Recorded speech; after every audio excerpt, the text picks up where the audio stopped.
Biden's April 14th, 2021, go to zero U.S. military withdrawal order in Afghanistan and the effect that this had on the Afghan military and Air Force in the middle of the Afghan fighting season. And I will now recognize myself for an opening statement. As mentioned, we're going to examine the go to zero order. Now, in the past 27 months, the disastrous images of embassy personnel being airlifted off the roof in Kabul, the images of desperate parents throwing their babies over walls of HKIA, the images of Afghans clinging to the wings of transport planes.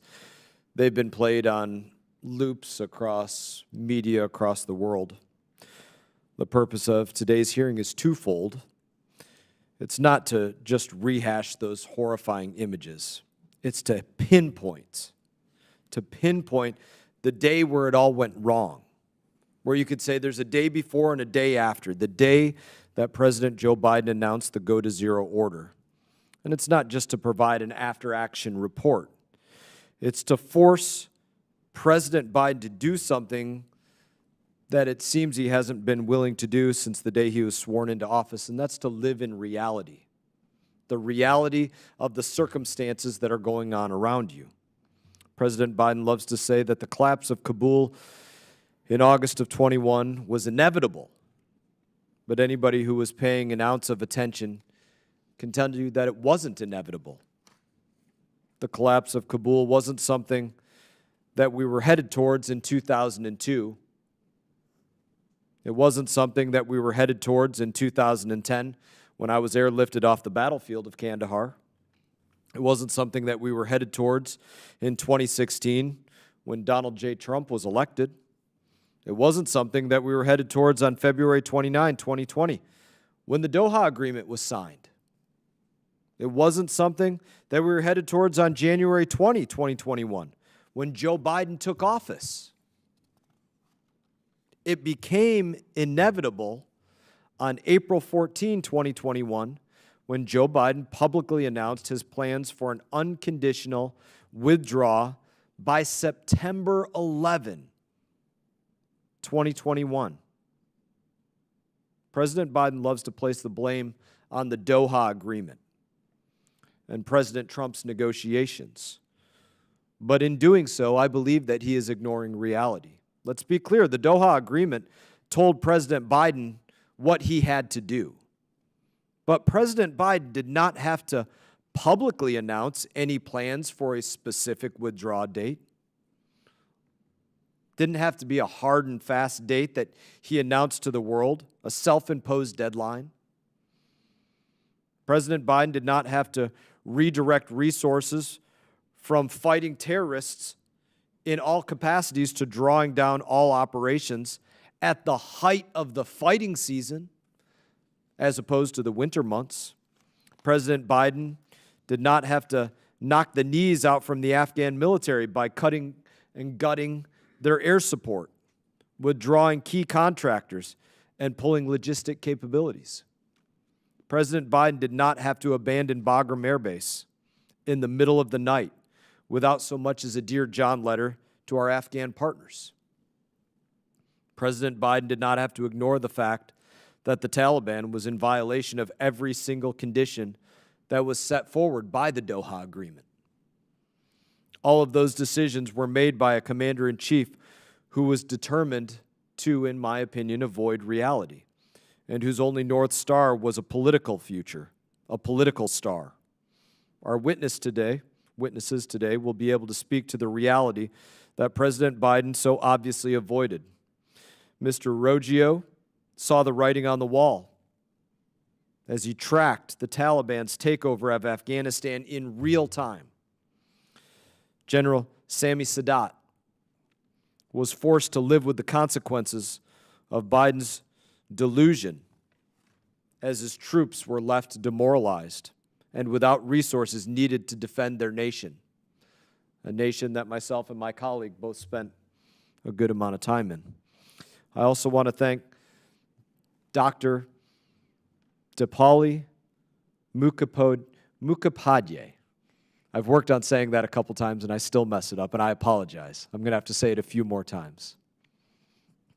For being here today, to lend your expertise and your opinion, and to recognize the members of the Afghan Army's National Female Tactical Platoon who are in attendance today.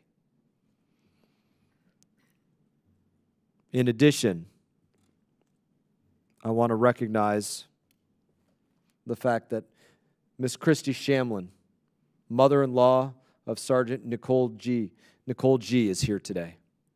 It's always nice to see you and appreciate you continually paying attention to this issue, taking of your time to continually do so. One of the 13 killed at the Abbey Gate. Here's why all of this matters. Let me wrap this up. The refusal to operate in reality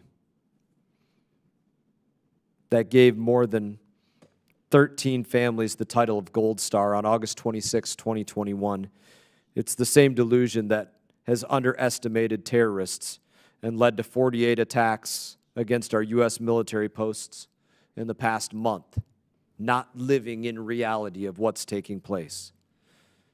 Same delusion that allowed him to say that there's a safe and secure border, or that inflation is just a brief transient inflation. It's not a recognition of reality in foreign and domestic.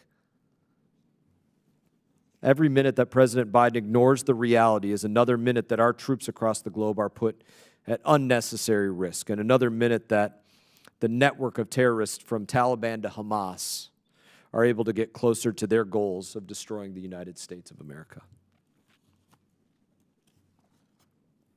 I now recognize my friend, ranking member, gentleman from Colorado, Mr. Crow, for any statement at any length that you may have.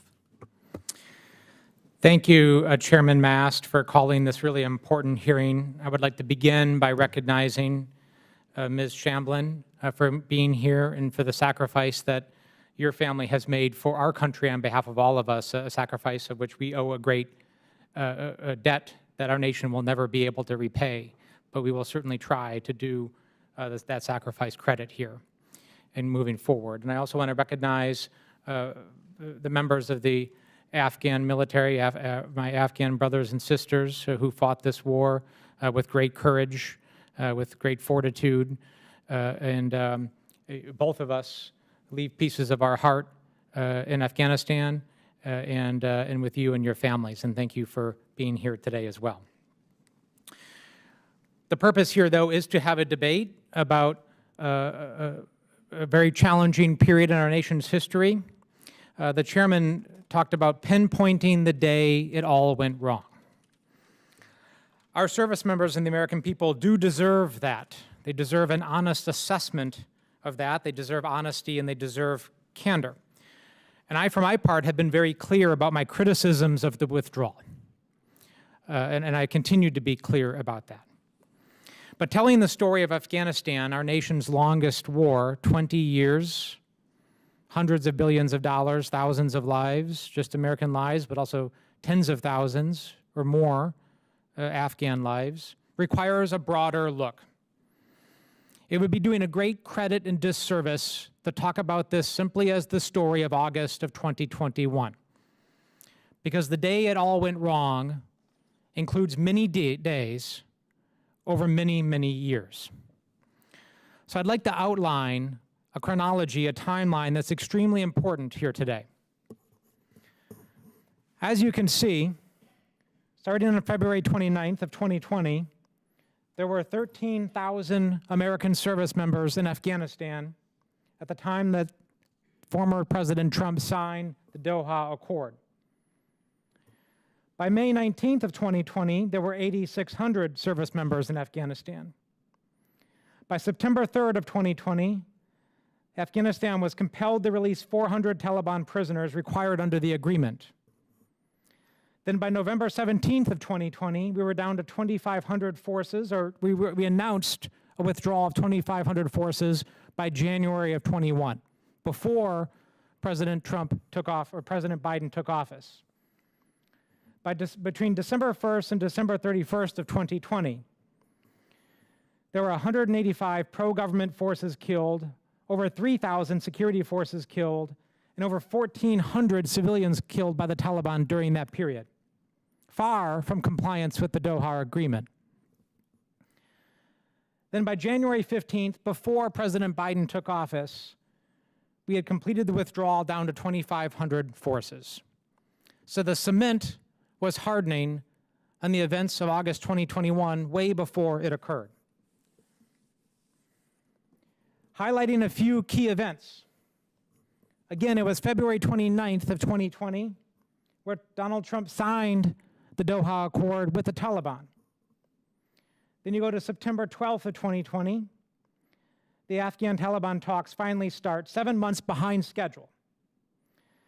Then going to October 7th of 2020, Donald Trump started tweeting, and he said specifically that American troops would be home by Christmas. At the same time, they were trying to compel the Taliban to adhere to the deal and maintain security. The President of the United States is tweeting out that we're going to do an immediate withdrawal of troops, undermining everything that we had done way before 2021. So by January 15th of 21, the Afghan first vice president says that Trump made too many concessions to the Taliban and that violence will only increase. So yes, were there mistakes and missteps in August of 21? Undoubtedly there were. And we will do after action reviews, we'll have discussions to make sure that we can never repeat those mistakes again because we deserve to do better. Those who made the sacrifice that month deserve us to do better. But make no mistake, this is not the story of August 2021. And it would be doing a great disservice to the American people and all who made tremendous sacrifices if we did not recognize the many missteps that were made over 4 presidential administrations, Republican and Democrat, that were made over 10 Congresses, Republican and Democrat. Too many people sacrificed too much to look at this as a narrow story. President Biden, when he took office in January 2021, with the lowest number of troops that we had in decades, faced a simple choice. Do we abide by the Doha Agreement that was negotiated under the prior administration? Or do we go back to war with the Taliban, in which case we would have to surge a tremendous number of forces to protect the Americans who were still there, and we would be fighting to this day. That was the choice. Now you can disagree one way or the other on what that choice should have been, but that was the choice he was facing. There was no status quo. That was the terrible choice, and he made the decision to withdraw and pull out and to comply with the agreement. So with that history in mind, I look forward to hearing from the witnesses and having a discussion that befits the sacrifice of so many folks over the last 20 years. I yield back. Thank you, Ranking Member Crow. I ask unanimous consent that the gentleman from Iowa, Mr. Nunn, be allowed to sit on the dais and participate in today's hearing. Without objection, so ordered. Other members of the committee are reminded that opening statements may be submitted for the record. We are pleased to have distinguished witnesses before us today on this important topic. To start, again, we have General Sami Sadat, who was final commanding general of the Afghan National Army's Special Operations Corps and commanded the Afghan Army's 215th Maiwan Corps into August 2021. No one is better positioned to speak to the immediate and devastating impact of President Biden's go-to-zero order on the Afghan military's fight against the Taliban. Next, we have Mr. Bill Roggio, who is Senior Fellow at the Foundation for Defense Democracies and a longtime editor of FDD's Long War Journal, where he has provided critical insight and analysis into the global war on terror and the war in Afghanistan. Finally, again, we have Dr. Mukhopadhyay, who is Associate Professor of Global Policy at University of Minnesota. She joined the university with tenure in 2020. She was previously a member of the junior faculty at Columbia University. Thank you all for being here today. Your full statements will be made a part of the record, and I'll ask that you keep your spoken remarks to 5 minutes in order to allow time for member questions. I now recognize you, General Sadat, for an opening statement. Mr. Chairman, Ranking Member, Congressman Crow, and members of the committee, and good afternoon.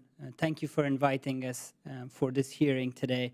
Before answering questions, I want to take a few minutes to make some remarks, and my remarks are divided in three parts in what is happening in Afghanistan under the Taliban now. Number two, why we got here, and number three, what are the possible solutions that I can recommend to the committee. For the past 20 years, the American people helped support and protect the people of Afghanistan, our people. We built a new society with your support where for first time girls were educated across the country and women were treated with equality. A new generation grew up with the hope that this time it would be different and Afghanistan would take its rightful place among the family of free democratic nations. Unfortunately, it was not to last. That hope was cruelly extinguished. But we remember how, in the hard times when President Biden and President Ghani turned their tail and ran away, it was you, members of Congress, who supported the efforts of your brave service members, men and women, who saved thousands of Afghan lives in the face of certain death as our country collapsed. On behalf of the people of Afghanistan, I thank you. We will remember this for the rest of our days. 20 years after 9/11, Afghanistan fell back into the hands of the terrorists who were the very reason why 9/11 has happened. The consequences for the region and the world are grave. As we can see in the recent unfortunate events in the Middle East, the rise of Taliban has given new life to the groups like Hamas. Today, some 16,000 al-Qaeda terrorists are training in our country. Their leaders move freely between Afghanistan and Iran along a safe terror corridor. The former American base close to Kandahar Airport is now full of foreign fighters training as suicide bombers. They are so embedded into the Taliban system that the Taliban Ministry of Defense is using al-Qaeda manual for its training. And it's not just al-Qaeda. In our country today, we have the TTP from Pakistani Taliban, we have Islamic Movement of Uzbekistan, we have Ansarullah of Tajikistan, and etc., etc. With the Taliban in power, terrorism has now time, space, and inspiration that were denied by the US military and the Afghan military. The Taliban have opened some 2,000 jihadi madrasas, housing 800,000 boys aged between 12 to 15. Their purpose is to train for global jihad. Why is this important? The Taliban are Sunni Muslims who follow a distorted interpretation of the Holy Quran, tailored to serve their authority.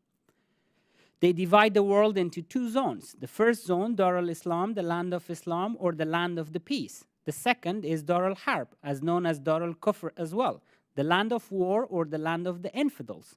In their interpretation, the only place governed by Islam is Afghanistan. The rest of the world is a place to wage war, to expand their distorted version of Islam. They started this campaign from our neighbor in Pakistan, who nurtured them for so many years with no mercy on children, women, and non-combatants. The next place to wage war is the Middle East. They believe no Arab country is governed under pure Islam.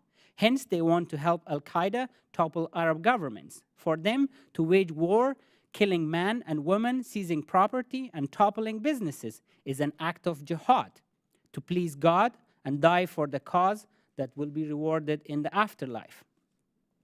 And they have allied with Iran, opening a corridor of terror from Afghanistan to Iraq, Syria, and the rest of the Middle East with the help of the Iranian IRGC.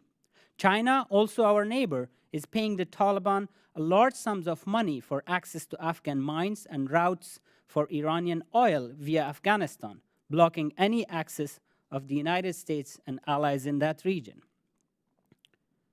How did we get here? In 2020 and 2021, as predicted, the Taliban ignored their side of the Doha deal. They didn't cut their links with al-Qaeda and continue to conduct large-scale attacks on Afghan cities. To give you an example of their brutal attacks, in the 11 months of 2020 after the deal, the Taliban conducted 48,600 attacks, including car bombs, assassinations, and large-scale assaults on Afghan cities. I'm running out of my time, Mr. Chairman. I will answer the rest of them in the Q&A. If you want to give me some time, I'll continue for another minute. I can give you another minute. Go ahead. Thank you, sir. By all means. In return, we were told to halt all military operations to give peace a chance. Our ammunition supply was halted, and 17,000 contractors who maintained our aircraft and software system had the orders to leave Afghanistan. Further, the Afghan government was told to release 7,000 Taliban prisoners, including men who killed American and NATO troops, drug dealers, and baby killers. We still stood our ground with whatever we could and kept fighting. But Secretary of State Mr. Antony Blinken wrote a letter to President Ghani in which it was made public, asking the president to resign and that allow a Taliban-led to allow the Taliban-led government to come to power. This made it very clear to everybody in Afghanistan and in our region that the Afghan government no longer has the support and trust of the United States, hence giving a chance for Iran and Pakistan to come up with everything they have in support of the Taliban and lead into the collapse of our country. But despite the failure on the part of the Taliban to stick to the terms of the deal, President Biden still went ahead with the withdrawal, leading to the chaos of collapse of our country. It was a betrayal not only of the Afghan hopes, but of the sacrifice of over 200,000 Afghan troops and 6,000 Americans who died for our freedom. And some of them carry injuries, including yourself, Mr. Chairman, until this day. I know what loss means. Some of those brave warriors fell or were wounded when on an operation with me. To this day, I remember every moment and feel the pain in my bones. And I say to you now that I would be betraying the sacrifice if I didn't attempt to recover our land, where Afghans and Americans bled for freedom. It would be an insult to their sacrifice to allow the widows and children to be ruled by the brute, dehumanized Taliban. Mr. Chairman, I know we cannot go back in the past to change what has happened, but we can change the future and what is to come to us. We're not going to sit idle and let it happen. We're organizing now to recover our country, united under one flag with equal rights for women, inclusive of all minorities, and governed under a constitution chosen by our people. We have set up a political movement, Afghanistan United Front, to show our resolve in wanting a legitimate government in Afghanistan. We're not asking American boots on the ground alongside us. We're asking for your moral and political support. In our history, like other nations, we have seen tough times and invasions, but we always came back together and saved our country. We will fight for freedom and to free our country again, making the Taliban rule a brief interruption in our history. We are ready for the great sacrifice. We will once again be one free nation under God. Thank you. Thank you, General Sadat. I now recognize Mr. Roggio for your opening statement.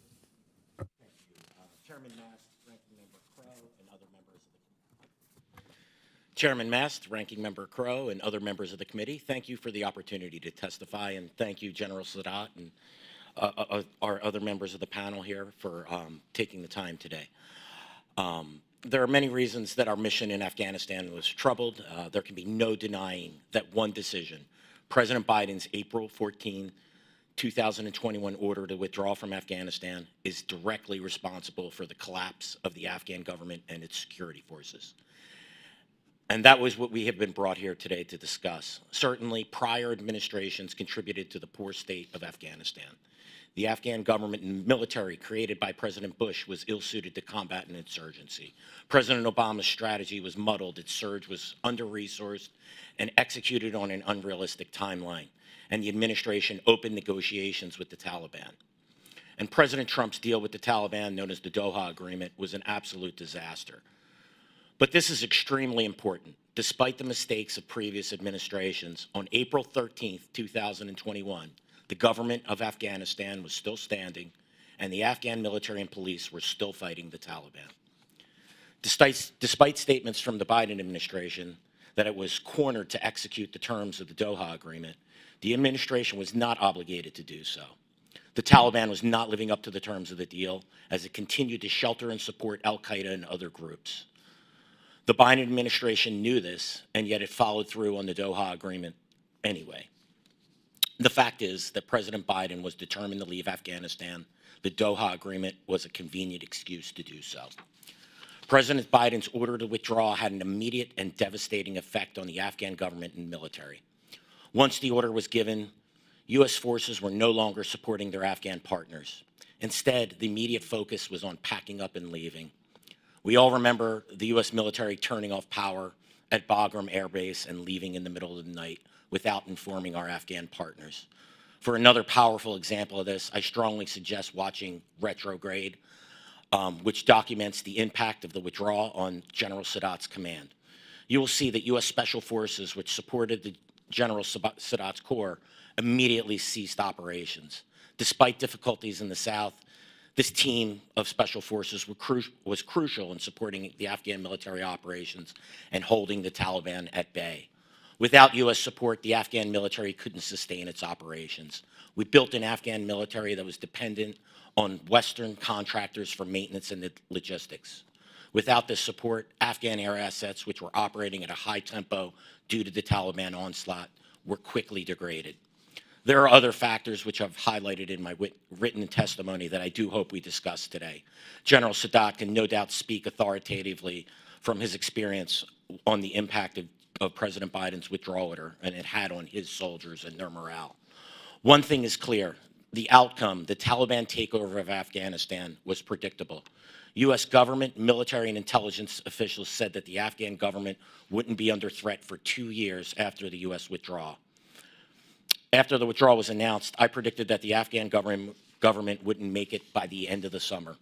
Kabul fell on August 15th. Panjshir, the last holdout province, collapsed on September 7th. Taliban didn't take control of Afghanistan in 11 days. This was a process that began the day that the withdrawal was announced, and it was set up by years of failure. How did multi-billion-dollar government organizations get it so wrong? These are questions that you must ask. The mistakes of past administrations were either correctable or could have been mitigated over time. The order to withdraw was final, and once executed, irreversible. However, if the Biden administration was hell-bent on leaving, it could have executed a phased withdrawal that it could have given the Afghan military a fighting chance. Why wasn't a responsible withdrawal from Afghanistan planned and executed? The implications of the withdrawal fiasco, both the decision to leave and the abandonment of our ally of 20 years, and the physical implementation of the withdrawal have lasting effects. We left an ally which sacrificed hundreds of thousands of its security personnel and an untold number of civilians battling the Taliban alone to the predations of a terror group that sponsored al-Qaeda both before and after 9/11.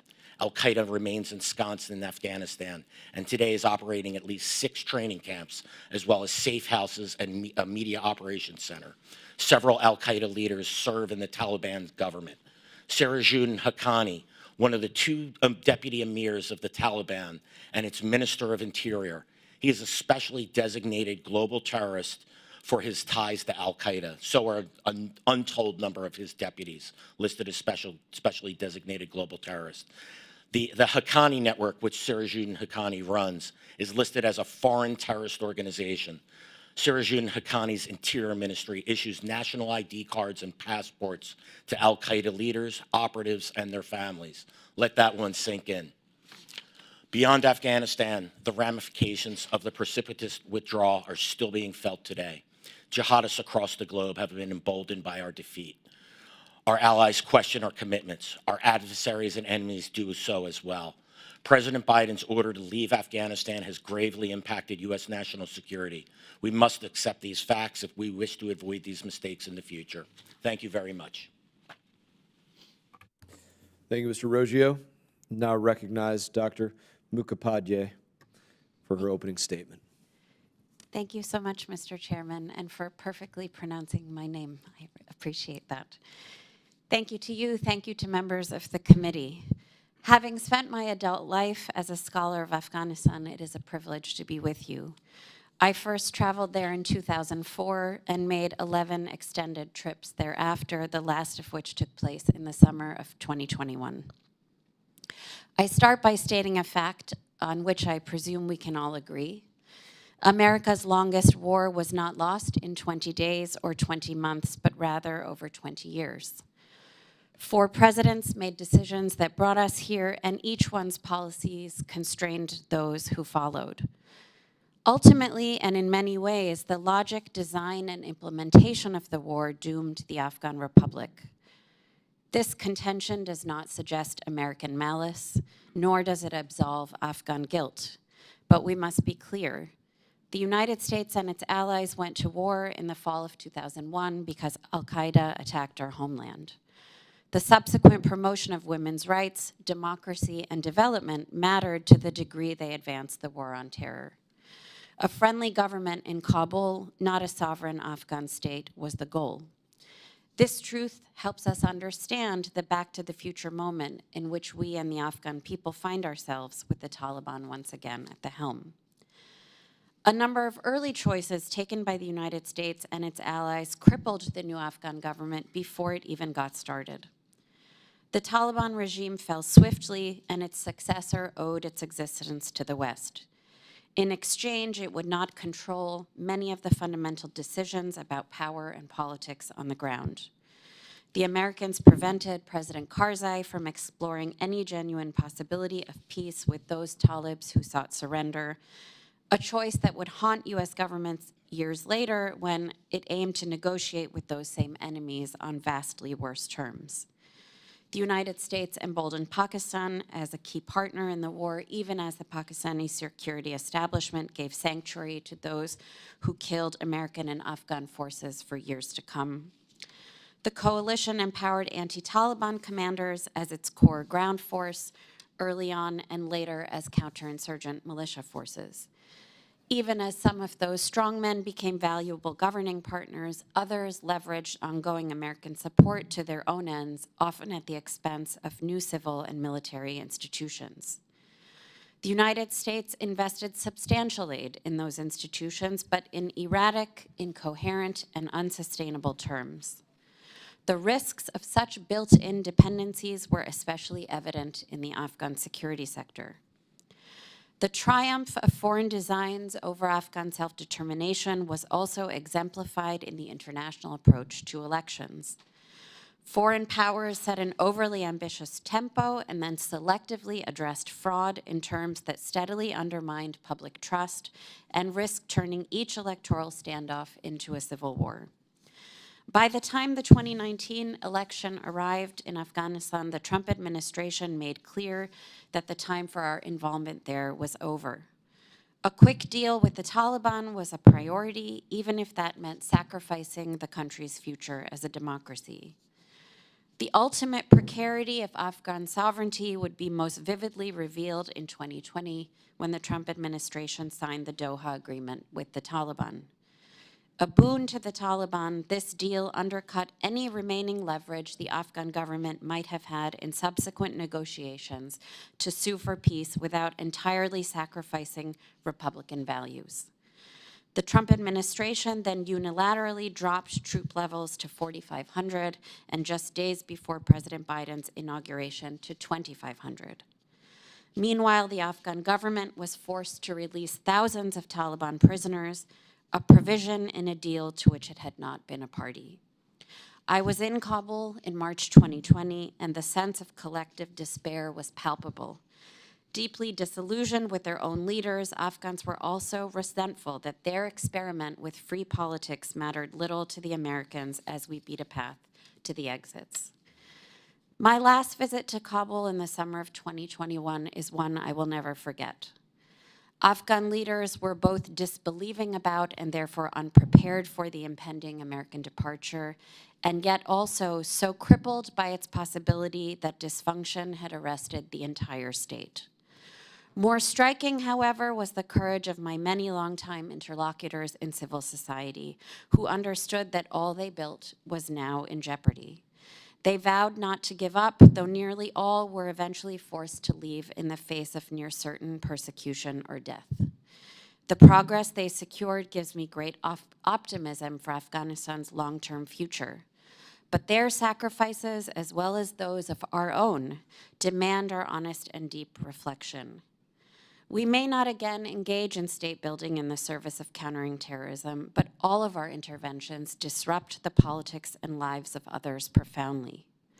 We must learn from the Afghan war both the productive possibilities and acute limits of American power, and try then to wield it with greater humility and care. Thank you. Thank you, Doctor. Thank you all for your comments. I'm sorry, I cannot agree with what you said. I will just start by saying I do define a win as the outcomes being better than what I expected, and a loss being the outcomes being worse than what I expected. So I can't agree with you, but we'll have time to discuss this and debate this as everybody will. I will now recognize my colleague, Ranking Member Crow, for 5 minutes. Thank you, Chairman. I would like to talk about the chronology leading up to the drawdown that I touched on in my opening remarks. You know, I served in Afghanistan multiple times. I served in Iraq. I've been in combat environments, and we know that the morale of forces is essential. The will to fight is the most powerful thing, right? More powerful than any weapon system, any strategy, any tactic, the will to fight. And morale is essential to that. So at a moment where we're trying to enhance morale, when we're trying to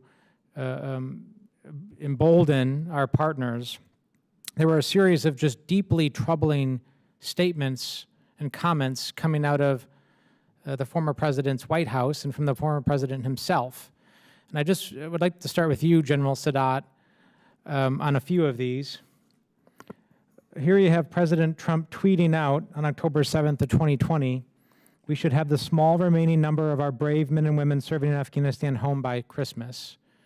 Do you remember when that tweet went out? I don't, but I was aware that he was trying to draw down troops to a minimum level. What was the impact of this statement and your awareness and your force's awareness when these statements were being made?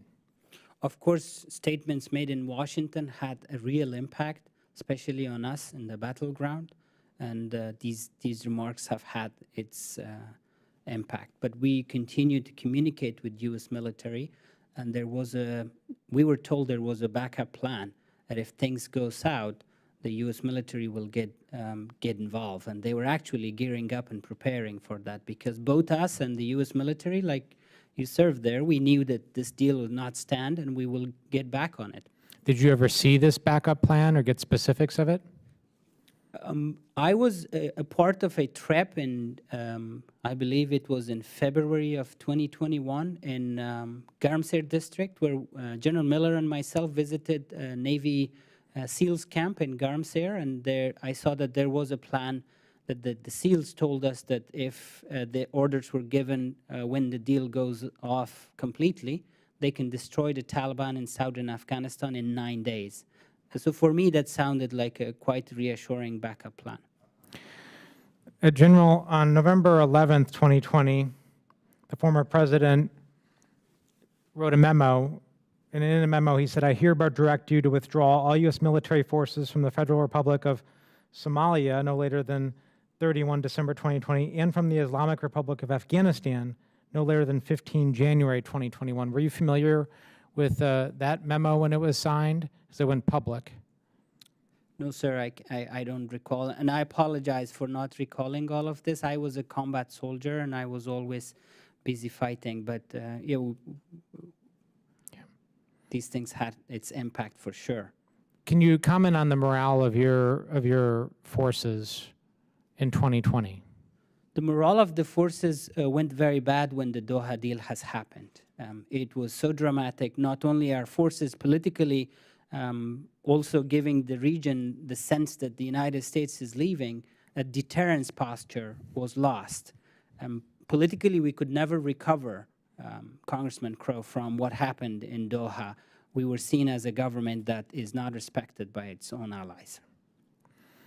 Mr. Roggio, I gather we disagree about the impact of the withdrawal from your opening statements. But I do want to just try to flesh out what I believe is a fact, and that is, if we had not abided by the timeline, and then we actually extended the timeline of the withdrawal of the Doha Agreement, but if we had not abided by the extended timeline of the withdrawal, it was pretty clear from the evidence we've gathered in transcribed interviews and prior hearings that the Taliban would have resumed offensive operations against the United States military in earnest. And at that point, we had 2,500 troops, the lowest amount we had had in almost 20, actually over 20 years. How many troops would the United States had to have surged into Afghanistan if we had not abided by the withdrawal timeline? I can't speak to the number. I think one of my problems with our policy in Afghanistan has always been a discussion of the number of troops and not the quality of troops that we put in there. We could have put 100,000 cooks in Afghanistan, and it may not have made a difference. But if we'd have put in 5,000 combat forces, probably would have made a significant difference. Sir, you referenced Somalia. President Biden put U.S. troops back into Somalia after President Trump withdrew them. Why did he do so? Because he feared the collapse of the Somali government. Why was Somalia and the collapse of the Somalia government more important than the collapse of our 20-year project in Afghanistan? Well, Mr. Ojo, on the issue of troops, I agree that composition of a unit is important, but 5,000 combat troops without support, without logistics, obviously does not matter. So would you agree, though, that 2,500 troops on the ground would not have been sufficient, that we would have had to have increased our footprint in Afghanistan? I do agree that we would have had to have increased our footprint. What that number is, I can't tell you, but again, the Afghan forces were fighting, and Afghanistan did not collapse on August 13th. So the question was Afghanistan important enough to the Biden administration to maintain a commitment a U.S. commitment in Afghanistan? If the answer was yes, then he would have had to have put a number of troops back in. And if the answer was no, then as he believed, he ordered a withdrawal. But the withdrawal, as I stated in my verbal testimony, was never conditioned to allow the Afghan government and military to succeed. They were not given a chance. So to answer your question, yes, we would have needed more combat troops in Afghanistan, but how the withdrawal was executed was entirely predictable, and we all witnessed the results of that. Thank you for that. I yield back. Thank you, Ranking Member. I now recognize Mr. Mills for 5 minutes. Thank you, Mr. Chair. Thank you to the panel for everyone coming here and for your time of service. It's greatly appreciated. I want to comment on a few things, because every time that we try to get to the bottom of the final decision-making, which is always at the behest of the Commander-in-Chief, somehow we find ourselves spending more time talking about Trump all over again. And I understand my left's infatuation and the Trump deranged syndrome, which overwhelms them, and I do hope that through NIH or others they can seek help. The whole point is that this was a conditions-based agreement. It was very clear from the beginning that if the conditions were not met, and as you said, General Sadat, that there was a plan B, an alternative mechanism. The other thing that our colleagues continue to fail to acknowledge is that President Trump, towards the end of his presidency, had actually reversed his decision at the advisory of the generals and was going to maintain troops there to continue its support. We fail to always mention that piece of things. And it's funny to me that Biden, and Mr. Ojo, you said it so perfectly just now, I couldn't have said it better. He was so willing to do what was necessary to make sure that the fall of Somalia did not occur with the government there. He was so quick to go ahead and withdraw the Remain in Mexico agreement, but for some reason, that Doha agreement, he couldn't make any changes to whatsoever. It was absolutely mandatory. No one could change anything, even though he's the elected president. That wasn't a complete possibility. Can't understand that, but that's something else. The other thing is that I do agree with my colleague. There were many missteps in playing political football through multiple administrations and their understanding of what we're supposed to be doing and what the mission was to achieve.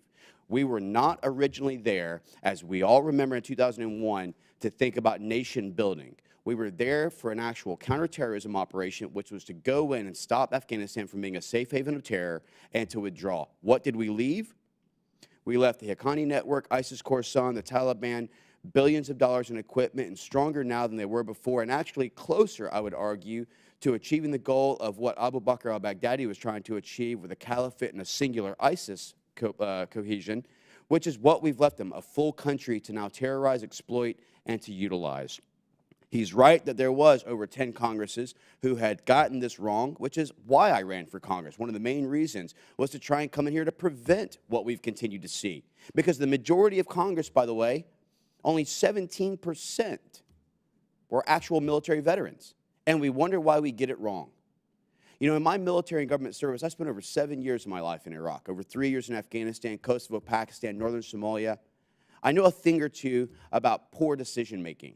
And I'll go ahead and say this. It was not the fault of the boots on the ground who was carrying out their objectives, missions. It was the suits in D.C. who was ruining the entire thing. But we need to understand something.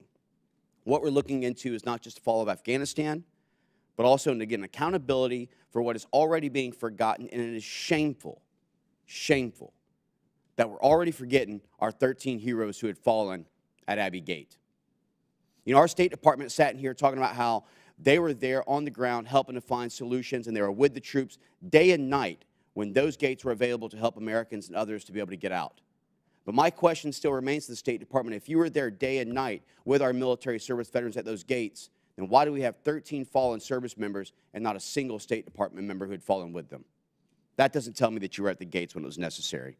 Mr. Roggio, I got a question for you, sir. Prior to the U.S.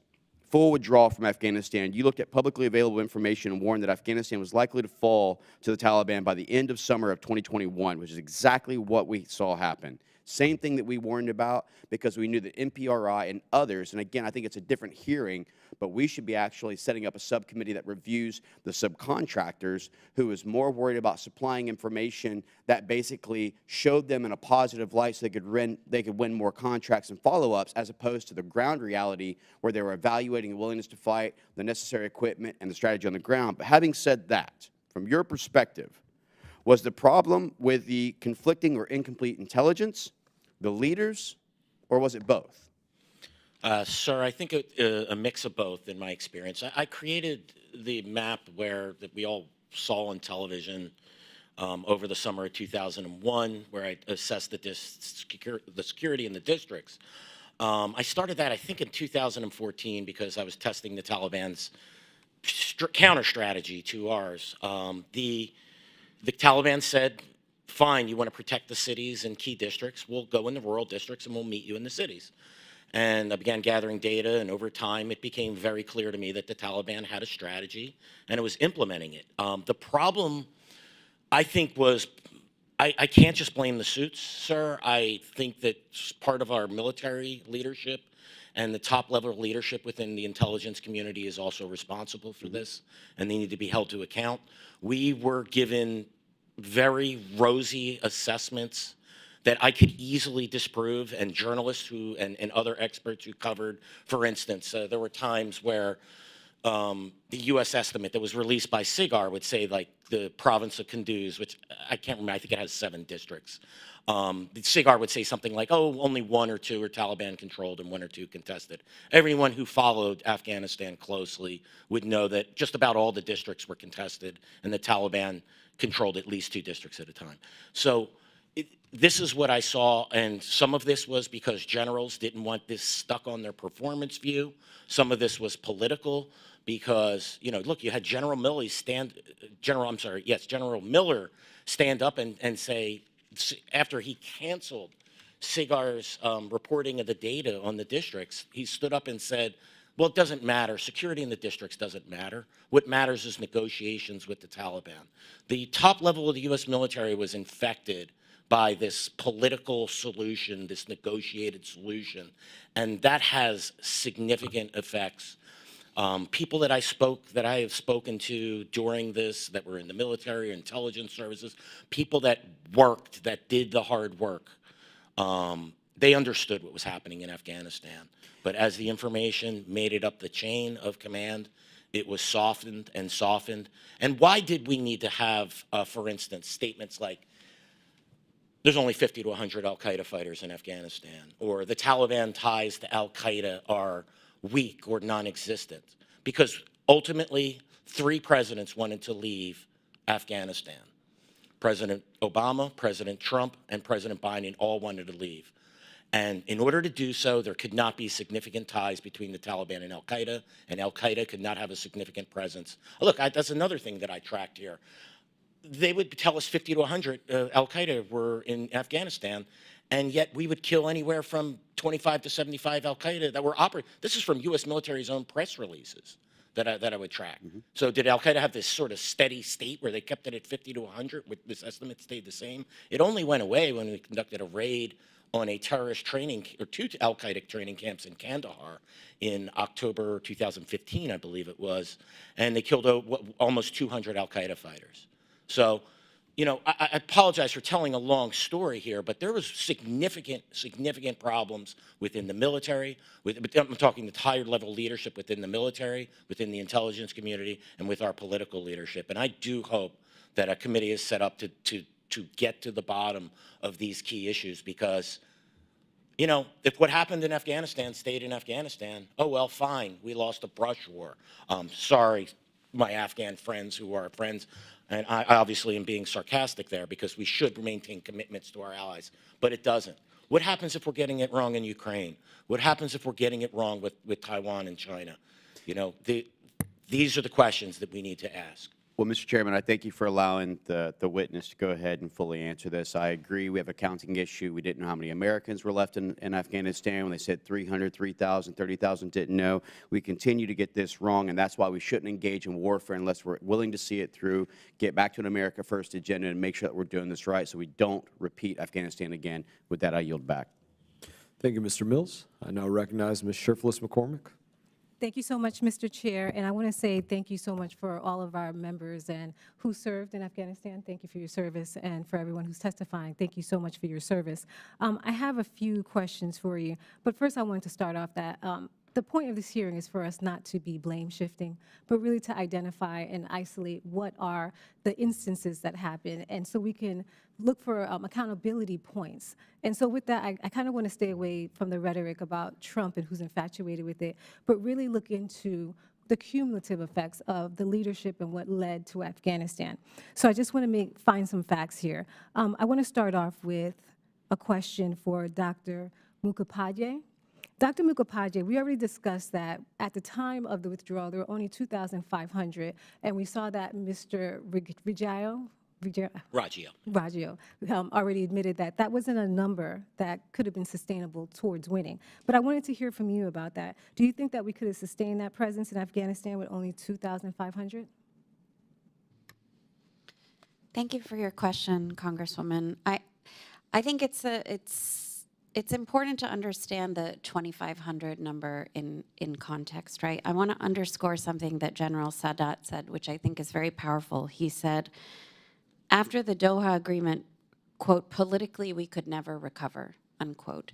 So I think for me, we have to understand, how did we get to 2,500 when we had double, 5-digit number, right? A clarification, I didn't mean to interrupt you, but who signed us into the Doha agreement? President Trump signed the Doha agreement. So that was an agreement that was negotiated without the Afghan government at the table. It was an agreement that basically satisfied the minimum American demand and the maximum Taliban demand, and secured a promise of American withdrawal on an established timeline, right? And what that, I think, did was signal, we can talk about the military consequences of having troops on the ground or not, but I think the political consequences are central, and that's why I underscored General Sadat's comment. To signal a drop to zero. I wanted to refocus us back to the number of troops, because Sure. we're going to have more questions, but the sustainability of 2,500 troops, what is it going to be sustainable to stay there and actually assist the Afghans? No, I don't think so. And so my next question is for anyone who would like to answer it. Now, it seems like both administrations had the goal to withdraw all the troops. Would we agree to that? Yes. And so with both administrations having that goal, is there a reason that you believe they would both articulate this clear goal at the time? My understanding is that both administrations felt that the longest American war needed to come to an end. I think that the speed with which the Trump administration moved forward and signaled both to the Taliban and the Afghan government that Americans would withdraw no matter what, began a cascade of events that at that point, the outcome for the Republic was sealed from that point onward. And could you, this question's for anybody who wants to answer it, could you describe in detail how you believe the Taliban would respond if the U.S. did not pull out?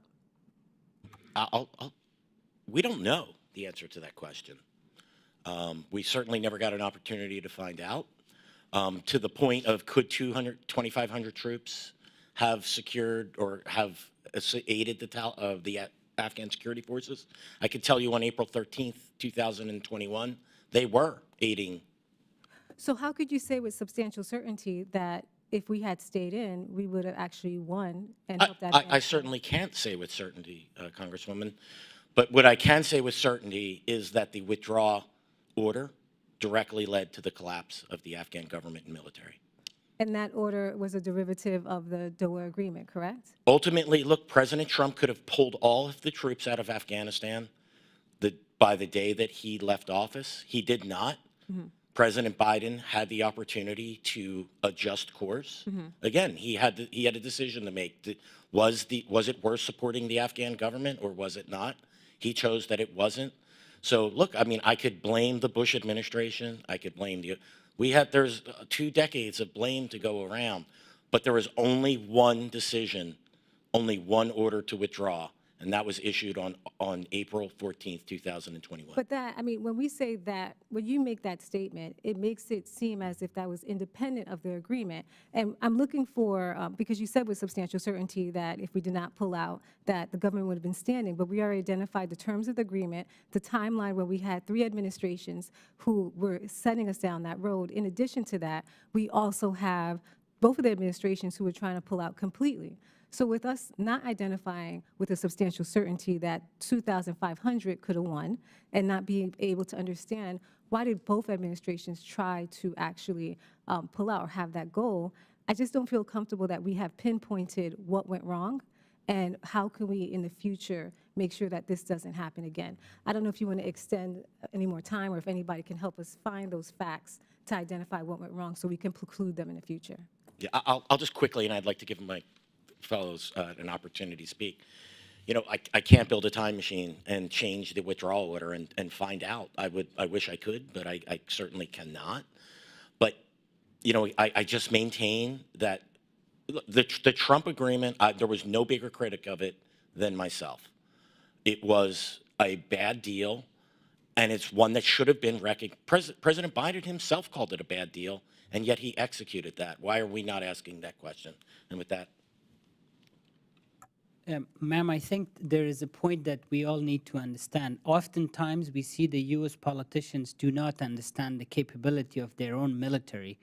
2,500 U.S. trigger pullers was more than enough to support this. And ask me this because the nature of the U.S. operation has completely changed.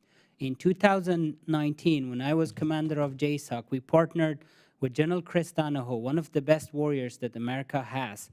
And by the end of the year, we retook 12 districts, destroyed 4 Taliban customs, which was the main income of the Taliban, and we have destroyed 34% of the Taliban combat power with a new room built, which we called it CSAR, Combined Situational Awareness Room. The United States military has a lot of technology, very sophisticated. If you allow them politically to use it, to pull the trigger.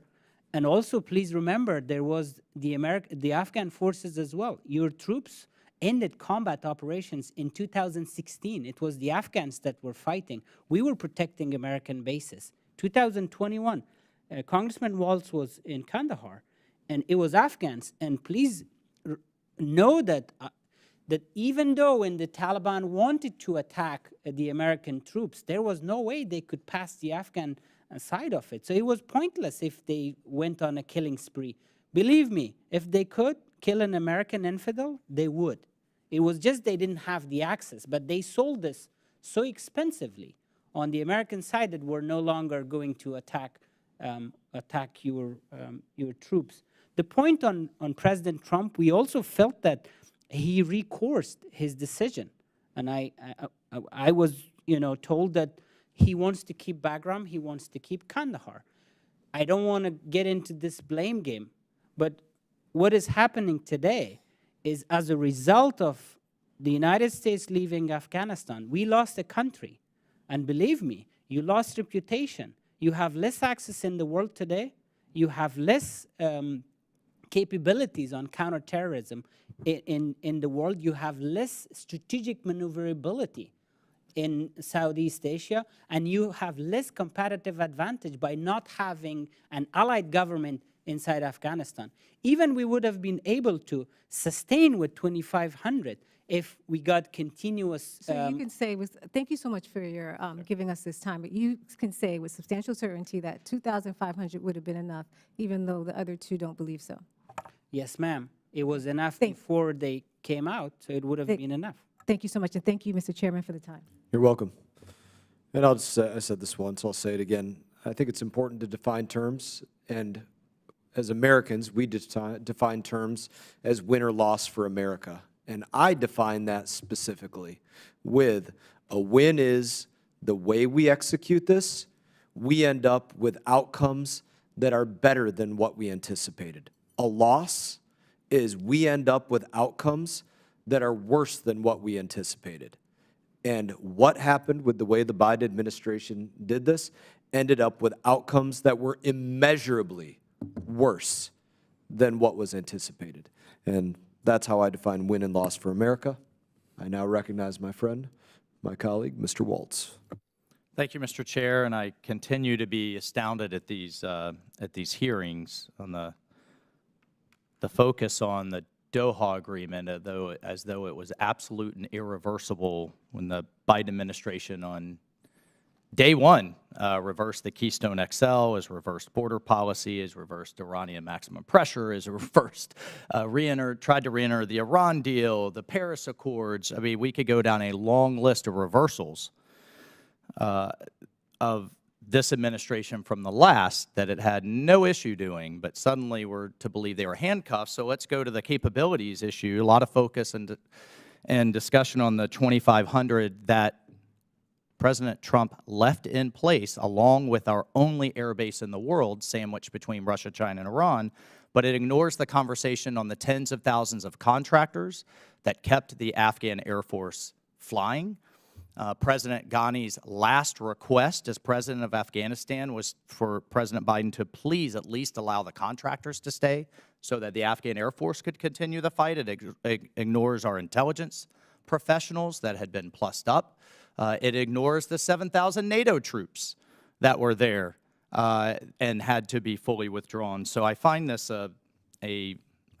quite a convenient narrative. But here nor there, I think at the end of the day, while we deeply care about our commitment to the Afghans, and it is horrendous what is happening to our former allies, despite denials from the Deputy Secretary of State, said she has no evidence they're being hunted down.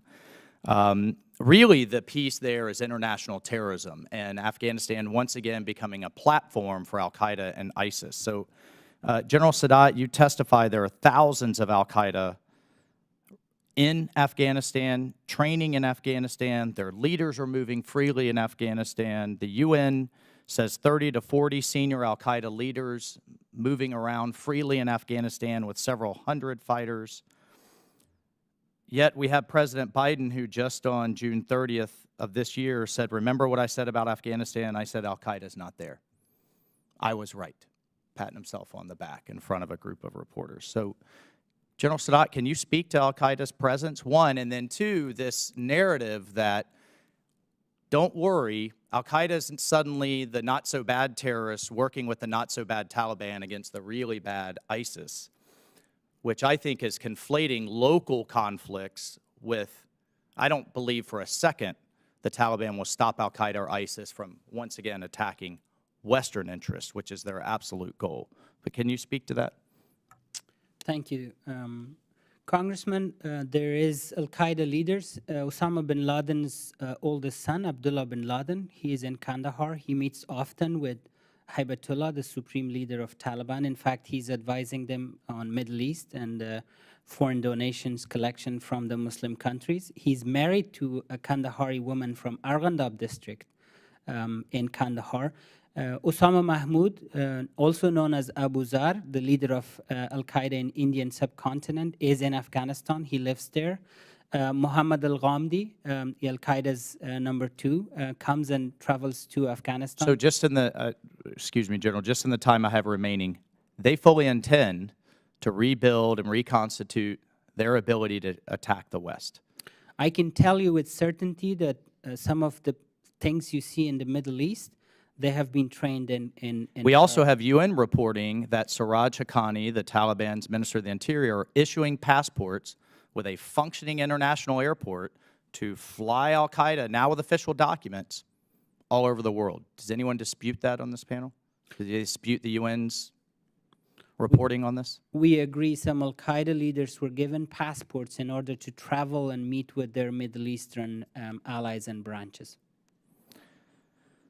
Can we just switch very quickly? Can we talk about Bagram and that critical 12,000-foot runway that was closer to the Chinese border than Mexico City is to the border with Texas? Who's sitting at Bagram now? It's the Taliban, Congressman.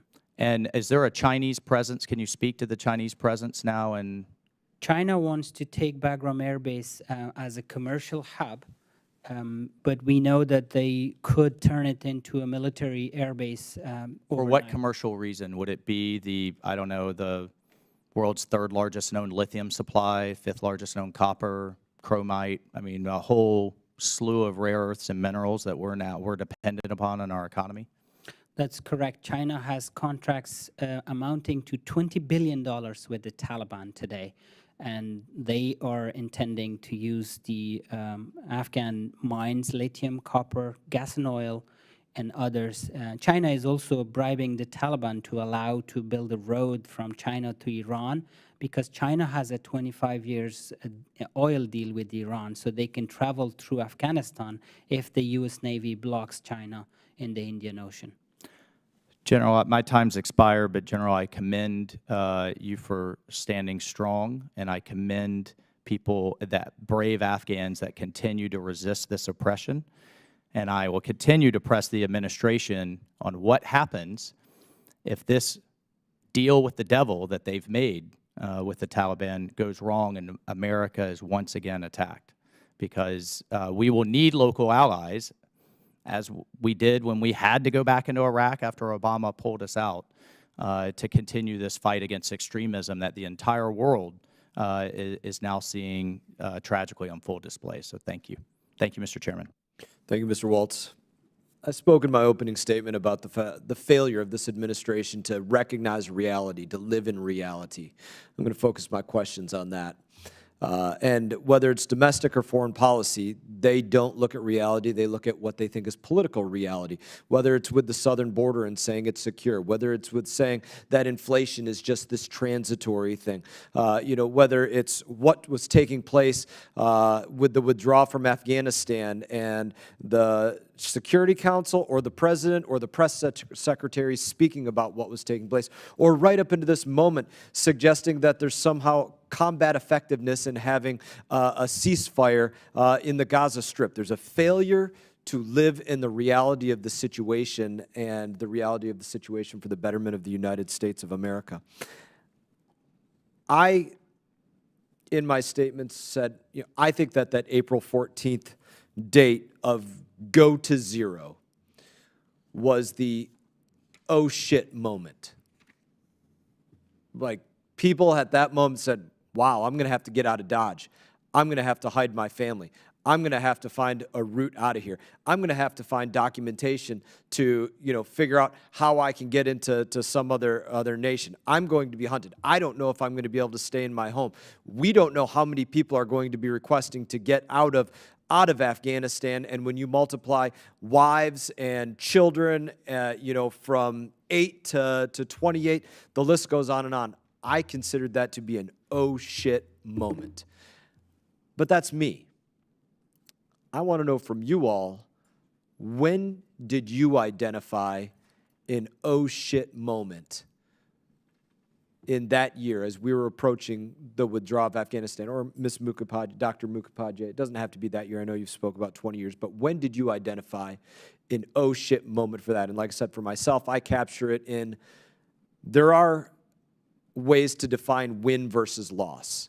And it was in that time that I realized we were going to move towards a loss, and this was going to be significantly worse than what they're anticipating. So in that, I'll leave it to you all to sort out the order in which you choose to answer this. But that's what I'd like to know from each of you, is when do you identify it as that?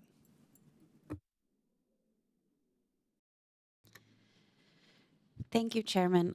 I want to start by saying that I do remember that announcement, that moment in April 2021, and I do remember feeling very nervous. And I will also just say that August 2021, September, right to the present moment, for me, for all of us who cared about and worked on Afghanistan, has been a deeply challenging time, and a time for us to reckon with all of our responsibilities on that front.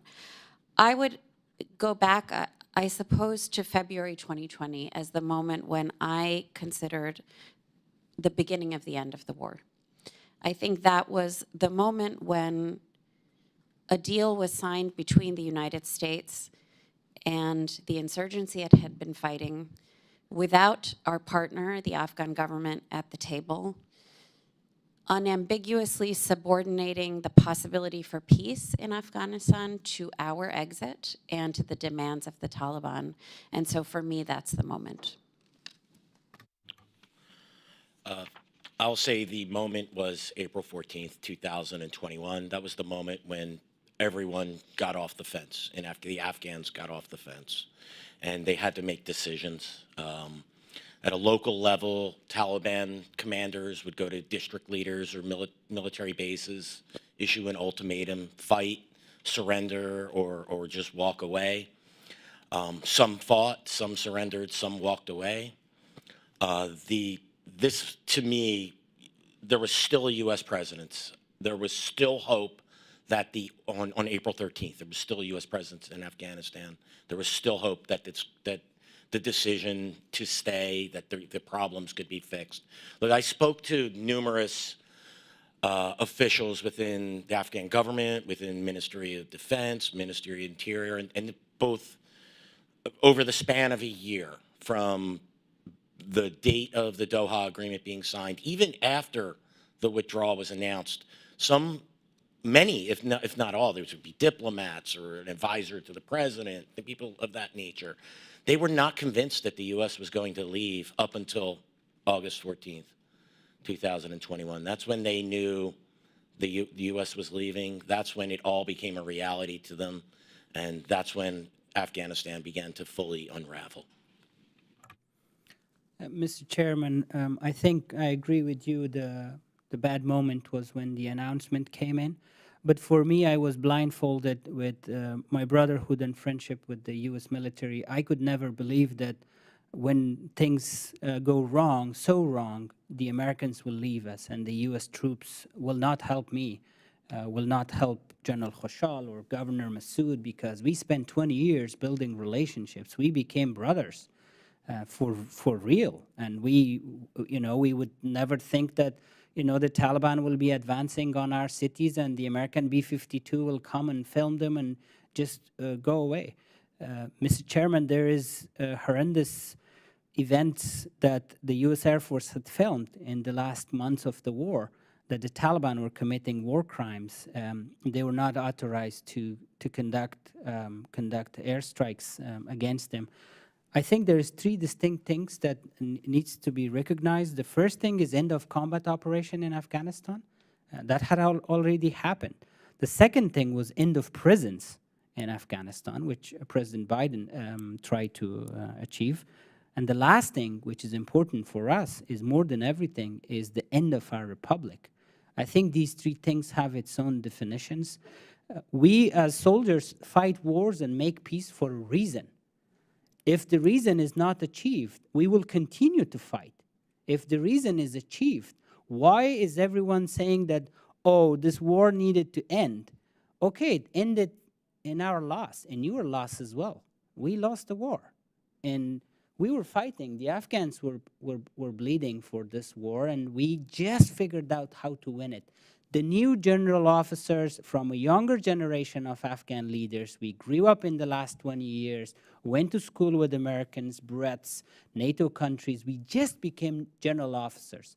General Khoshal Sadat is sitting here, one of our best special forces commanders. He became a general officer in 2018. I became a general officer in 2019. Governor Massoud is sitting here, is a young Afghan politician from Farah province. He became a governor in 2021. Just that the US real partners took over the responsibility that we knew how to fight, how to win, how to strategize, and how to combine the Afghan mindset and psyche with the US technology and strategy. We all spoke the same language, we communicated, and this was the moment when the plug was pulled. It's just this, a couple of more, like 2-3 more years working together with the Afghans as the new generation took over the other generations, we would have won. And you've been in Afghanistan, Congressman Crow was in Afghanistan, and some others. You can speak to this. The Afghan Special Forces were one of the best special forces in that region. We operated in a dynamic and an environment that I would say less special forces in the world could actually take on that. So I'm telling you, it was not the lack of sacrifices on our side. It was not lack of capabilities. It was a political failure that came from Washington. And of course, we are blamed for this. We have our own responsibilities. We have our own political failures back at home from our own politicians. But what about now? Terrorism is real. Al-Qaeda is real. If you tell me the United States mainland is safe, I will tell you it's not, sir. Okay, the Al-Qaeda may not be able to pull out another 9/11 attack today, but they will be able to do it tomorrow.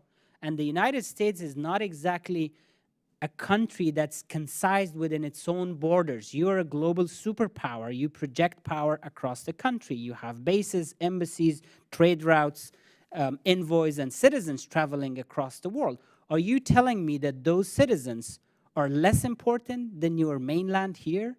Are they not vulnerable in Africa? Are they not vulnerable in Middle East? Can they travel to South Central Asia in the next 1 year?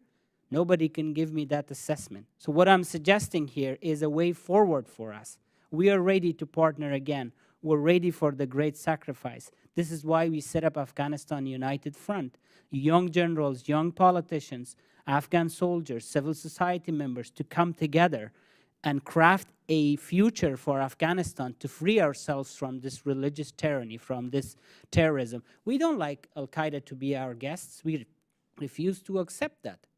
And we need a little bit of help from your side. We need political support because we don't have a government. And remember, when 9/11 happened, you guys came to us. We helped you.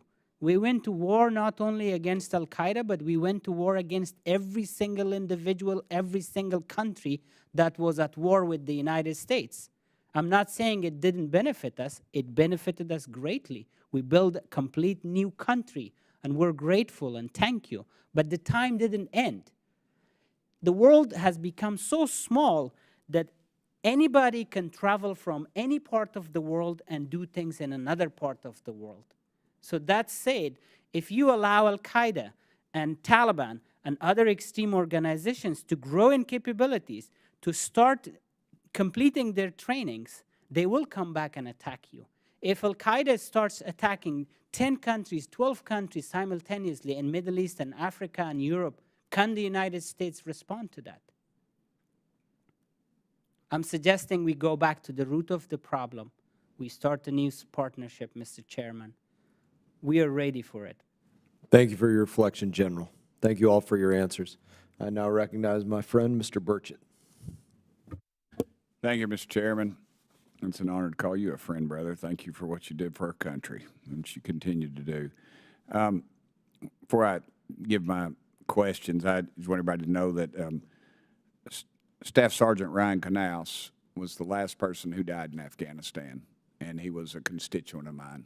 His family are dear friends of mine, and They named I live on a state highway, and they named that, at my suggestion, they named that road after him. So I'm reminded of his sacrifice and the sacrifice y'all and your people have made. So thank y'all so much.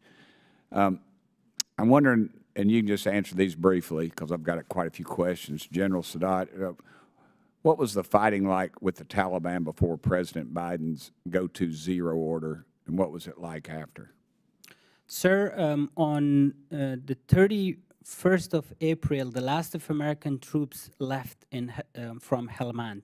On the 1st of May, the attacks in Helmand has decreased by 380%. This was like influx of hundreds and hundreds of Taliban driving from Iran and Pakistan. And the first provincial capital they wanted to capture was Helmand, where my command was. Unfortunately, Helmand is located just as a nod in front of Iran and Pakistan. In the 4 months that continued, the Taliban has lost 10,000 of their forces, but they couldn't take Lashkar-Gah. They conducted 17 suicide attacks only against myself when I was moving from one front line to another, but they couldn't take what they wanted to take. But the fighting was vicious. We lost a lot of people. Taliban lost a lot of people. It was very tough, very difficult. It was like in the movies. You can only see it in some of the World War II movies, except it was real. Right. My father fought in the Second World War, so in the Pacific, so thank you. Were the women and girls allowed to go to school before President Biden withdrew from Afghanistan? Yes, sir. And I assume they're not now. That's correct. Is that correct? No? Okay. Mr. Raggio, is that how you pronounce that name? Yes, sir. Oh, got it right. How many articles or studies did the Foundation for Defense of Democracies publish about the Taliban possibly taking over before it happened? I couldn't count, sir. We published numerous studies on, I honestly, sir, I just... So you weren't surprised? Yeah, no, I wasn't surprised. This is something we warned about. Right. Were you surprised at how fast they did take over? No, sir. Okay. Why does this administration continue to say they were surprised by how quickly the Taliban regained control? I mean, everybody was talking about it. Everybody said it was going to happen. It was on the news. It just seemed to me, that with them to say that, to me, was just ridiculous. It would be an admission that if they knew that Afghanistan would have collapsed so quickly, then, and they withdrew anyway, it would have been an admission that they left Afghanistan to the predations of the Taliban. Okay. Why does this administration continue to say, though? Why would they say they're surprised? I mean, they just have to admit they were wrong. I mean, it's kind of like our southern border. They can't admit we got a problem with fentanyl because they'd have to admit it's coming over the southern border. I mean, it's the same type of deal. It's kind of a diversion, in my opinion. It just seems to me, you made a mistake, let's move on. Take your lumps and go. Yeah, I think this administration, look, either it understands that Afghanistan was going to collapse or it didn't know. Neither is good.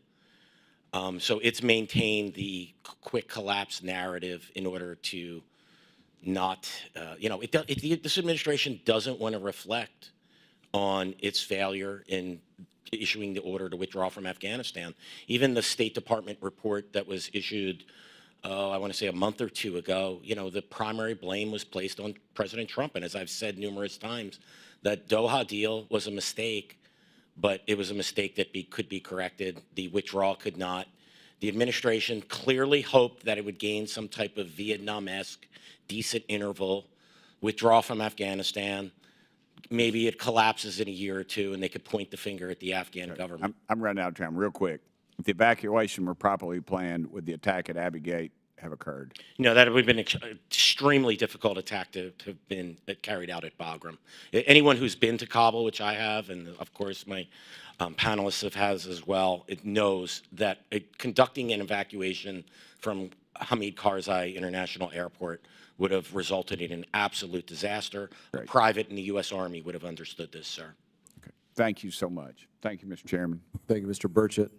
You should know while I pinpoint us on starting on time, I have a laissez-faire approach to stopping the clock for individuals. If you're saying something valuable, we want to hear it. So now I recognize my friend, Mr. Crow, again for 5 minutes. Thank you, Chairman. Dr. Mukhopadhyay, I would like to go back to you. You earlier were trying to provide some additional context around the issue of the drawdown and the troop number. And I would love to hear you finish that line of thinking, because I think the context around that and what was going on politically and within Afghanistan and the months and years leading up to that is very important here. Thank you, Congressman. Yes, actually, in 2019, I wrote a piece for Lawfare in which I talked about, as the debate was happening around what the troop numbers should be, and it was very contentious, as you'll no doubt recall, I was of the view, as General Sadat explained, that Afghan forces were doing the bulk of the fighting. So really what was significant about our troop presence, in addition to all of the support that contractors provided, was the political import of the troop presence. Because the political import, for me, was a signal on the part of the Americans to Afghan elites, to soldiers and citizens, and to the Taliban, and to the neighbors, that the U.S. government had confidence in and an investment in the Republic. And so the question of how to end the war, I think we all know that Republicans and Democrats agreed the war needed to come to an end. The question was how to do that responsibly. And the reason that I keep coming back to the Doha Agreement, but really it's not just the Doha Agreement, right? It's starting with the negotiations that began by President Trump in 2018, was that set of negotiations signaled to the Afghan government, to the Taliban, to the Afghan people, that in fact the US government no longer had confidence in and an investment in the Republic. And I think it's important to say, when we keep zeroing in on April 2021, that as Mr. Roggio's own data shows, that only 129 of the 407 districts in Afghanistan at that time were fully controlled by the government, right? This was a process of the Taliban recognizing that it was winning, and the Afghan government being in a position to never be quite clear, to be able to predict what is going to happen, because President Trump raised the number of troops, then dropped the number of troops, then changed his mind, then signed the agreement, then dropped the number below what the commitment actually was to the Taliban. And I can tell you that even after the April 21 announcement, I was in Kabul in June 21, and it was very clear to me that senior members of the Afghan government did not believe that the Americans were going to leave. And I don't think that we can attribute that to President Biden's decision. It was a much longer pattern of feeling a sense simultaneously, on the one hand, as General Sadat said, that we would never abandon them, and on the other hand, a sense that at any moment we might abandon them. And that unpredictability was most acute in the Trump period. And there's plenty of blame to go across, as I said in my opening comments, across all four administrations.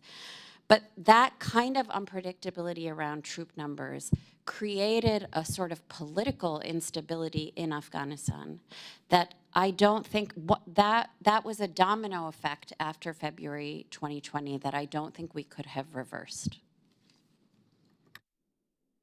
Thank you for that. General Sadat, to you for a moment. This is not a trick question. I have no idea the answer to it. I'm really curious your thought on this. Is there an amount of time that after 20 years, more than 20 years, well, about 20 years, that the U.S. could have kept troops there, but then the Afghan forces could have stood on their own, and then we could have gone to zero? Do you have that number in your head? Because, I mean, we had been talking, we tried all the different levels, Mr. Roggio said, all the different levels, all the different surge strategies, all different tactics, I mean, we tried so many different things. I'm just wondering if there's an amount of time in your head that if you had just had, X more years, that the outcome would have been different. It wouldn't have been about the years, it was about the approach. I think, to be honest, we have to go back a little bit on negotiations. Negotiations with Taliban started in 2011 when they opened an official office in Doha. It was during President Obama, pulling out 5 detainees out of the prison, and the next day giving them a political stature globally. I think if that didn't begin, the Americans negotiated with Afghan government directly about your leaving, our country wouldn't have collapsed. In case that we continue to receive the amount of support in terms of military and combat from the U.S. I think what killed us, sir, that we could never recover was the fact that the U.S. government went behind our back and spoke to our enemy, made a deal with our enemy, making us look like we're the outsiders, and the real deal is with the Taliban. I think without the United States government talking to the Taliban, the Afghan government would have absolutely not only sustained, but we would actually succeed because of the reasons I just mentioned. The younger generation of Afghans, you fought and worked with Afghan military. Now, we raised through the ranks. And 20 years was the time we grew up in politics and military. I have a young colonel here, Colonel Parwani. He's not even 30 years old, but he was leading vicious wars in Kunduz, in Kandahar, and in Helmand. So they became more sophisticated, more capable. I believe it would have been, look, Afghanistan became a political toy a little bit.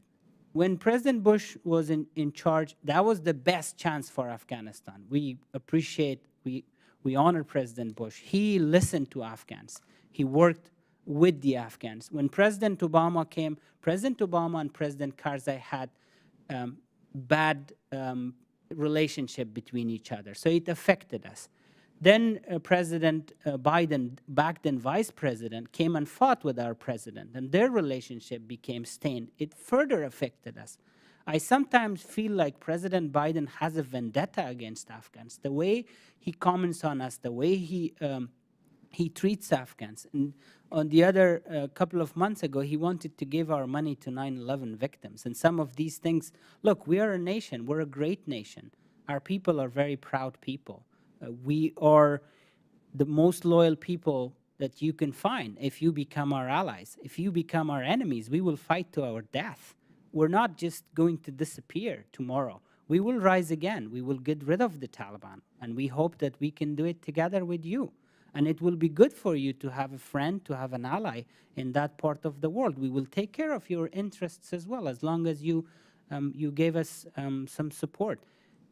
Things have happened, awful things, bad things, but I'm asking humbly this Congress, please, let's focus on what we can do together in the future. Thank you, General. Thank you. I'm going to ask a couple more questions myself now, and circled around the go-to-zero order. Mr. Raggio, can you discuss that in relationship to Taliban advancements? Yes. So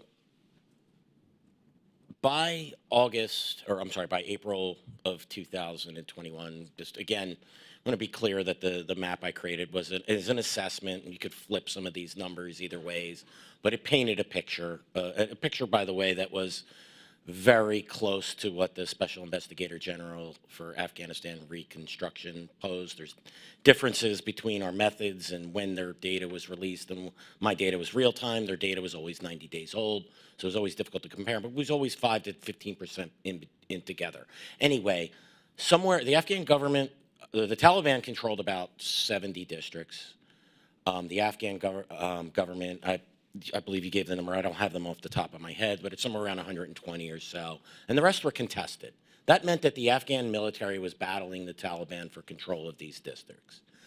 That number stayed pretty steady from 2020 to 2021, give or take.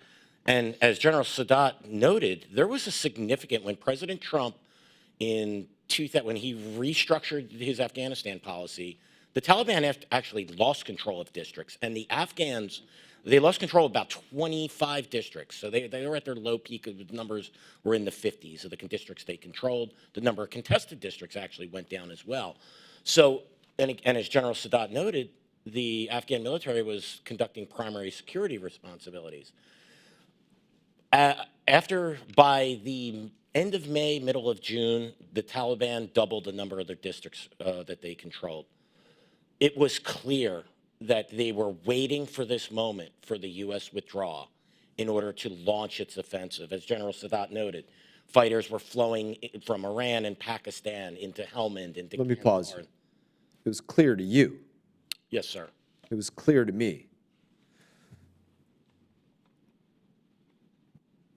Let me just ask that pointedly. Was it clear to you, General Sadat?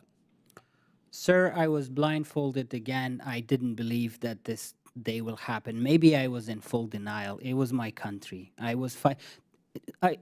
was clear towards the end because every day I was waiting for my own death as I was fighting in the front line. So, yes, when, you know, we didn't get support. I got B-52 a couple of times, you know, chaired up. Then it didn't support me. It didn't drop bombs. So, yeah, we were doomed. Congressman, if I just may add one thing, the U.S. military, by the middle of June, their numbers of the districts that they were saying were controlled by the Taliban were half the numbers that I was reporting, and then within 2 weeks, their numbers matched mine. Why do you think that was? Because the U.S. military was telling us that the withdrawal was being conducted in an orderly fashion, and the Afghan military, or I'm sorry, the Afghan government was not in danger of collapse. Admitting such a rapid degradation in the security in the districts in Afghanistan would have been an admission that that policy was failing.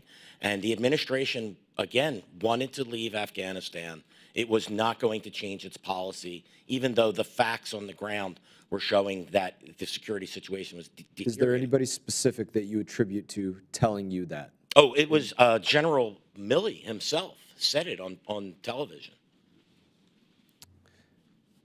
How do you, General Sadat, looking at what Mr. Raggio just said, what was being put out in the media here, what was being said by General Milley, what was being put out in intelligence, how did that rosy, we'll call it a rosy assessment, that's an understatement. It's an understatement to call it a rosy assessment. How did that affect your decision-making on the ground? Did you buy into it? Did you not buy into it? You mentioned already that, you know, it gave you some blinders to some extent, your relationships, but can you help elaborate on that just a little bit? Sir, the truth of the matter is after President Biden announced withdrawal, the U.S. forces and Afghan forces were in complete disarray with each other. Everybody was trying. The U.S. forces were ordered to leave. The Afghan forces we were trying to hold with our teeth, with our hands, whatever we could have got. So no, nothing really mattered to me anymore. Whatever Washington was saying, I was trying very hard with my brothers to save our country. The truth of the matter is, it was excruciating to separate two war brothers, two militaries that worked for 20 years. Suddenly, we were told not to work anymore. You're saying what Washington was saying, I'm not trying to put words in your mouth here, I'm trying to understand what you're saying. What Washington was saying didn't matter to you at all on the ground there because I didn't trust them. Garbage, it was crap. I don't want to jump into I have a lot of respect for the U.S. military, for the veterans. I have worked with the CIA as a counterterrorism task force commander with the U.S. military for several years. But it seems as if when it came to Afghanistan during President Biden, a lot of the decisions made in the U.S. Military and in the CIA were very, very politically driven. Sometimes they told us that as we don't know about what President Biden is thinking and deciding, they didn't know as well. President Trump, of course, he had made mistakes. The Doha Agreement was a mistake, but he listened to his generals. He listened to the assessments. He sent us letters about how can we win, for example, what can we do, these things. But I think when it came to President Biden, the vendetta didn't really allow President Biden to see Afghanistan for what it is. Even today, as this administration's diplomats are going around the world and lobbying for Taliban, the fact that everyone is trying to push Afghanistan under the rug, sir, is going to hurt your national security. You're not recognizing the threat as it is. I appreciate that, General. I now recognize my friend, Mr. Nunn. Thank you, Mr. Chair, and I appreciate you, Chairman Mast, for leading this very important after action. It's the only one that has really been done in the House here, despite nearly 2 years with an absentee administration evaluating its own failures. I've flown enough combat missions in both Afghanistan and Iraq to know what success looks like, including support to special operations Afghan forces on the ground in the area, as well as to know what failure looks like. In this case, the failure when the withdrawal from Kabul resulted in volunteer veterans, myself and many included through Task Force Argo, helping to evacuate 3,000 individuals. For those individuals in the audience who have been part of that incredible volunteer team, a salute to each of you.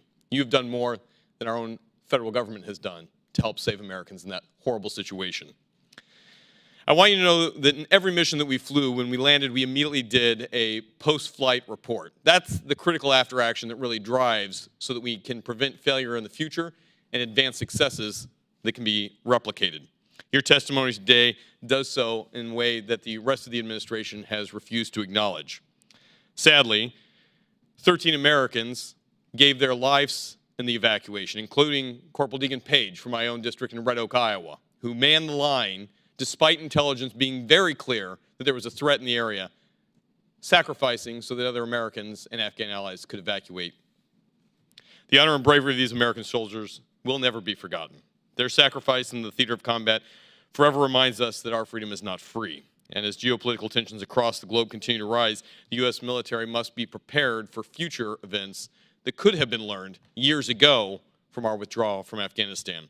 So we're going to go Air Force style, and I'm going to do gunship questions here. That's meant to be the ability for us to get back and forth very quickly here.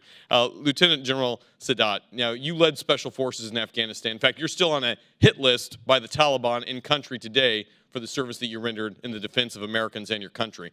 I want to begin by first thanking you very much for all that you've done to help save the lives of our brothers and sisters in uniform, but also to your own country. Your service and sacrifice is not unnoticed. I'd begin with saying, did you find that the Biden administration communicated a plan for withdrawal to your team in a timely manner? No, sir, there was no plan, sorry. A plan is when it's communicated to the partners on the ground. We were Afghans, we owned Afghanistan, we were in charge there. There was no plan shown to us. As a result, were your special operators put at great risk? They were at great risk, even... Were Americans who depended on you to be the front line also put at great risk? I think the confusion was real, and it put everybody at risk. What was the impact of President Biden's go-to-zero order on assistance that the U.S. was providing to the Afghan military? Did it degrade your capabilities? It immediately shut down all software system, including the aircraft software system for intelligence collection, navigation, and other matters. I want to deep dive with you on that. As a recon airborne guy myself here, to the best of your knowledge, was close air support or armed overwatch or even overwatch of an intel asset provided during the evacuation of Kabul? There were airplanes, but they didn't have the authority to pull the trigger. Did you ever receive updates from them on what was happening real time on the ground? No, sir. What was the U.S. retrograde of Air Force cover in the immediate vicinity's impact to your team on the ground? One day in June, I called the U.S. forces in Doha to give me support, and they said every day we can only send 3 drones to Afghanistan, and I said we used to have 20 drones, why not? They said the country of Oman is only allowing 3 drones per day. This is the time that across Afghanistan over 500 engagements are happening between Afghan and the Taliban forces. The U.S. could only get 3 drones to Afghanistan, and those were used to support the U.S. presence in Kabul, the embassy, and also the RS. So, General, we've talked about how degraded your forces were, and as a result, how vulnerable both Americans and Afghans were. What did the Go to Zero order have on the Taliban at the same time? It was celebration. They distributed sweets amongst each other, saying that the best has happened and we're going to take over the country. And it also gave them this, what do you say, this steroids. And therefore, a lot of them killed themselves, actually. It was unbelievable. What I saw was the zombies rushing in to take over districts and cities, although they died in hundreds. And General, for your troops, for the forces you commanded, the abandonment by the Biden administration, what happened to the special operations forces that were left behind in Afghanistan? Some were killed. Some 30,000 Afghan forces are in Taliban prisons. Some 10,000 special operators are in Iran that every day they're being arrested, tortured, and sent back to Afghanistan. The other day I got a call from Colonel Razik. He's one of the police officers who served under Khoshal in Pakistan. He lost one of his legs in Guresh district of Helmand. The police took over his prosthetic leg and had him crawl for 30 feet into reaching the car. He called me back and he said, "Sir, what do you want me to do? Should I kill myself, go to Afghanistan, or go to Iran?" In Iran, our officers, general officers and colonels are working in floor mills. They're doing dirt jobs. They're working in street cleaning. Whatever money they earn, they have to give for visa. Iranian visa is very, very expensive. When their visas expired, they're being kicked back to Afghanistan, and the Taliban immediately arrest them, and then they disappear from the radar. General, thank you very much for your service, for the service of the forces under you. It is never an advantage or a wish to have to lose our own forces at the hands of the enemy. It's even worse when we have to hand our own forces over to the enemy. Mr. Chairman, I want to thank you very much for leading on this, and I want to emphasize the fact here that after 2 decades of service by both American men and women and by your own countrymen, we leave behind a situation worse than where we found it, and we put on the altar of sacrifice the very men and women who stood up for a future of Afghan. Know that you have allies here. Thank you for the after action. I yield my time, Mr. Chair. Thank you, Mr. Nunn. Mr. Crow, you're recognized for a closing statement. Thank you, Chairman, and thank you all to the witnesses. This was a really important discussion, and thank you again to the folks in the audience for your service and sacrifice in a lot of different and very important ways. I wanted to just discuss for a moment something that General Sadat said, and you made a really important comment, General. And behind that comment was this idea that over 20 years, United States, had 100,000 troops there at one point. We tried many different strategies, many different approaches. I will ardently push back all the time on anybody that says that the Afghans were not willing to fight for their country.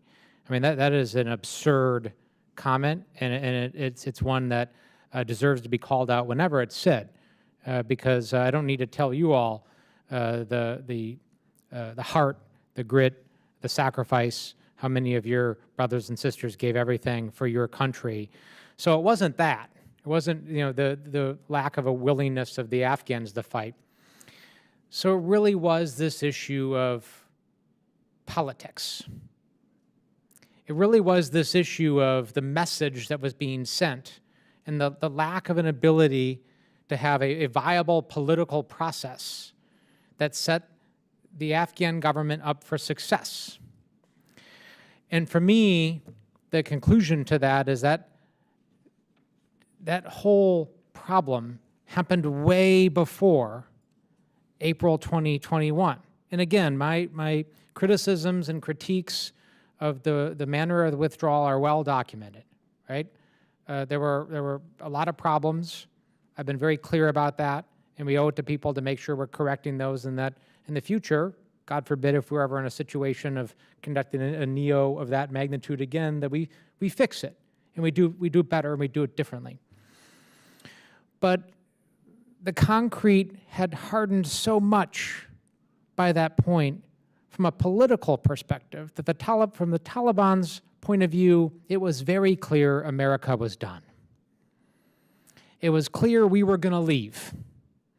At some point or another, it was clear probably years ago that that was going to happen, which put everybody in an untenable situation. I've learned to take people's word in this business, that a lot of times if you actually listen to them, they'll just tell you, right? So I wanted to go back to the former president. This is former President Trump at a rally in Ohio on June 26, 2021. This is what he said. I started the process. All the troops are coming back home. They couldn't stop the process. 21 years is enough, don't we think? 21 years. They couldn't stop the process. They wanted to, but it was very tough to stop the process. Message after message, time and again, it was clear to the Taliban the way this was going to go. I am sorry to all of you, to my Afghan brothers and sisters. You deserve better, and I am willing to talk with my colleagues here and to continue to talk with all of you about what we can do to keep the faith and to move forward, because there are things that we can do. This is a story that I don't believe is done. And we will continue to work with you on that.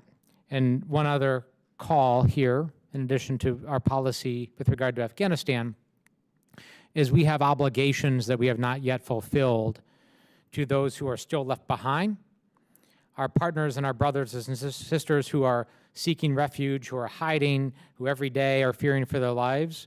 We must pass the Afghan Allies Protection Act to expand the Special Immigrant Visa Program, to expand the P1 and P2 programs, to streamline that process, and to do everything possible to continue evacuations from Afghanistan to get people to safety. That is our obligation.